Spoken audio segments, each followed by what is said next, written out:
Meyer dedicates the largest section of his book to the longsword. Also known as a hand-and-a-half sword or bastard sword, the longsword was primarily a two-handed weapon. It was characterized by a long hilt, which was typically between 7 and 14 inches, attached to a blade of approximately 3 feet. Its earliest known use was around the mid-13th century. These early longswords had somewhat longer and broader blades that were designed primarily for cutting. They also had shorter hilts that were between 6 and 9 inches long. The development of plate armor in the 14th century drastically changed how swords were used. Thrusts that targeted gaps in an opponent's armor became the most popular mode of attack. As a result, swords made after the 14th century tended to have thinner blades. It is during this period in history that the longsword became the weapon of choice for medieval knights. It proved excellent for both cutting and thrusting. It was also light enough that mounted knights could wield the weapon with one hand. Additionally, an armored knight could move one or both of his hands onto the blade of the sword to make a very precise thrust or strike a powerful concussive blow. While its versatility and effectiveness made the longsword popular all across Europe, it was in Germany that the weapon was most celebrated. The longsword became the core of the German martial arts tradition. It was the first weapon that any German student was to master, and its principles were applied to combat with every other type of weapon. In his introduction to the longsword, Meyer writes, "It is obvious that combat with the longsword is not only an origin and source of all other combat, but it is also the most artful and manliest above all other weapons." Despite the high regard that Meyer and other Germans had for the weapon, the longsword was falling into disuse in the mid-16th century. By the time Meyer wrote The Art of Combat, it seems that the longsword was primarily a flexible fencing weapon used in unarmored combat. This fencing variation of the longsword can be broken down into two parts, the blade and the hilt. The hilt is comprised of the pommel, the haft, and the crossguard. The blade is divided into 5 sections: the point, the foible, the mid part, the forte, and the shield. Meyer also distinguishes between the 2 edges of the sword. The long edge is the front of the sword and is in line with the swordsman's knuckles. The opposite, or reverse side, is the short edge. Similarly, Meyer divides the opponent into 2 main target areas, the body and the head, each of which is subdivided into high, low, left, and right quadrants. In Meyer's system, combat occurs in 3 distinct stages. First, there is what Meyer calls the onset. This is the initial cut that one swordsman makes from a guard at his opponent. The second stage is called the handwork. It consists of the cuts, parries, and devices used by both combatants following the initial stroke. Lastly, as the engagement becomes too chaotic for the swordsman to control, either or both combatants will withdraw. These 3 stages repeat until combat is ended. There are 12 guards in Meyer's longsword system, 4 of which he names chief guards. These are ox guard, plow guard, high guard, and fool. Ox guard protects from cuts aimed at the head. It is executed with the hilt held beside and slightly above the head, and the blade angled slightly downward to point at the opponent's face. This can be executed with the sword on the right side of the head with the right foot back, or the left side of the head with the left foot back. Plow guard protects the body. It is executed with the hilt held low inside the forward knee with the blade directed towards the opponent's face.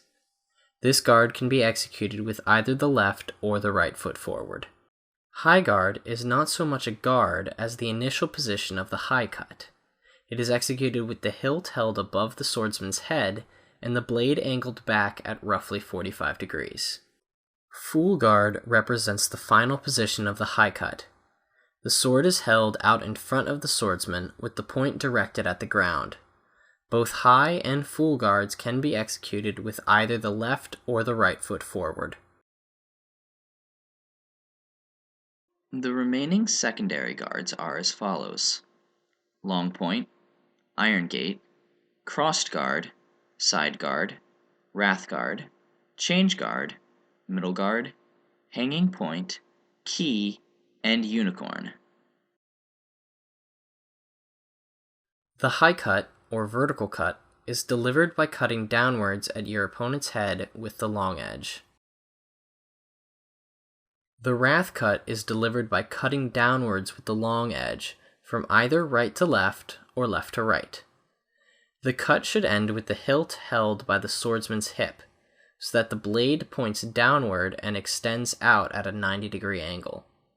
This position is known as change guard. The thwart cut is delivered with the hands pointing upwards and the thumb on the underside of the shield. The hilt is held slightly above the head, and the blade angles downward to strike the opponent's head. It can be delivered with the short edge from the swordsman's right side with uncrossed hands, or with the long edge from the swordsman's left side with crossed hands. This is generally used as a countercut against a strike targeting the head. It is one of the most common cuts in Meyer's system. Similar to the thwart cut, the crooked cut is also executed by crossing or uncrossing one's hands. It is a countercut that can be aimed either at the opponent's sword to deflect an incoming strike, or at their hands. With the sword held out in front, the swordsman steps out to the right or the left, crossing or uncrossing his hands, in order to bring the sword around in a circle perpendicular to the line of encounter. This deflects the opponent's blade and leaves him open for attack. The squinter cut is a variation of the high cut, executed with the short edge. It is delivered at the opponent's head with the hilt held next to the swordsman's head, on the opposite side of the lead foot. After the initial cut is delivered in the onset, the handwork begins. This is a series of cuts and parries executed by both combatants, attempting to gain the upper hand. Meyer includes a large number of techniques and devices that can be used in the handwork. Some of the more useful and interesting of these are slicing, striking around, slinging, doubling, winding, and hanging. The swordsman in white attacks, and the swordsman in black binds against it. As black feels white pull away from the bind, he pursues to press the long edge of the forte against his arms. He then draws the blade back in a slicing motion. The swordsman in black cuts at white's ear. The swordsman in white parries. Black then steps out to the left and strikes around to the opposite side of white's head. Slinging can be used to strike an opponent who is out of range or retreating. If executed properly, a swordsman can generate enough whip to bend the blade around an opponent's guard, striking the head. Here, the swordsman in black pulls his sword back to the right. He then steps forward with his right foot and whips his sword around at the white swordsman's head. The swordsman in black aims a cut at the swordsman in white's left ear. White parries.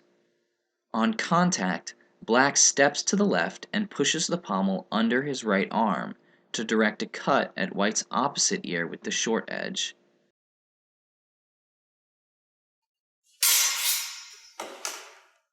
Black directs a cut at white's head. White parries.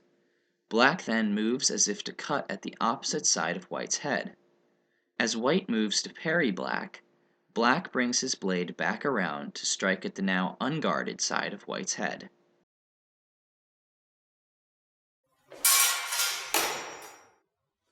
The swordsman in white delivers a wrath cut at the head of the swordsman in black.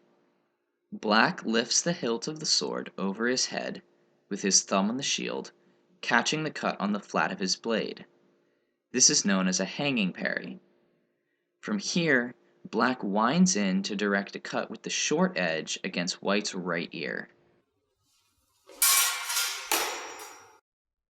After a few exchanges, it will be necessary for either or both combatants to withdraw. It is important when withdrawing to cut as you do so to prevent your opponent from pressing you. Here, both combatants take 2 withdrawal steps, cutting with each. The following is a drill that simulates all 3 elements.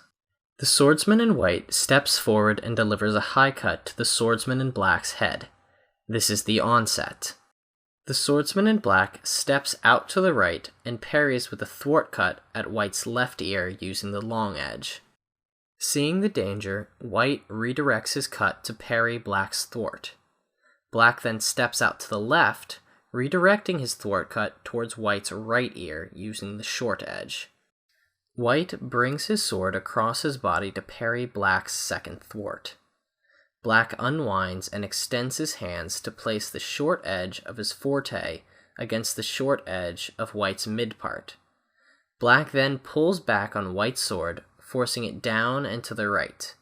This is a technique called wrenching. Black executes a squinter cut at White's right ear.